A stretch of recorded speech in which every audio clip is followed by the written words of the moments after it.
அஸ்ஸலாமு அலைக்கும். ஹஸ்பண்ட் அன்னைக்கு வந்து பார்த்தீங்கன்னா இன்னைக்கு என்னோட குக்கிங் அப்படின்னு வந்து சொல்லியாச்சு. அன்னைக்கு வந்து மீன் பொழிச்சது தான் வந்து ரெடி பண்ண போகிறேன் அப்படின்னு வந்து சொல்லிட்டாங்க.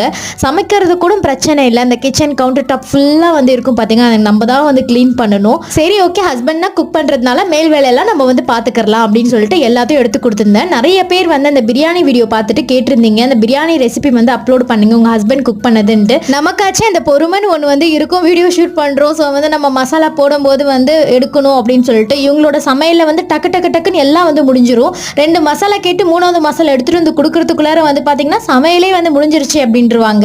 சரி ஓகே, வீடியோ தான் எதுவும் ஷூட் பண்ண முடியல. ஜஸ்ட் வந்து நான் அப்பப்போ வந்து கிளிப்ஸ் மட்டும் கொஞ்சம் கொஞ்சமாக வந்து எடுத்திருந்தேன். அதுதான் இந்த வீடியோவில் வந்து ஆட் பண்ணியிருக்கேன். ஆனால் சூப்பராக இருந்தது. ஃபைனலாக அந்த வாழை இலையில் வந்து நல்லா ஃபோல்டு பண்ணி ஹாட் வாட்டர் வந்து பாயில் பண்ணிவிட்டு அதுக்கப்புறம் வாழை இலையை வந்து வச்சுருந்தாங்க. அன்னைக்கு வந்து பார்த்திங்கன்னா ஒரு 12:30 கிட்ட தான் மீன் வாங்கவே போனதுனால எங்களுக்கு ஒரே ஒரு இந்த பாம்ஃப்ரெட் ஃபிஷ் மட்டும் தான் கிடச்சிது. மற்றது வந்து வேறு மீனெல்லாம் வாங்கி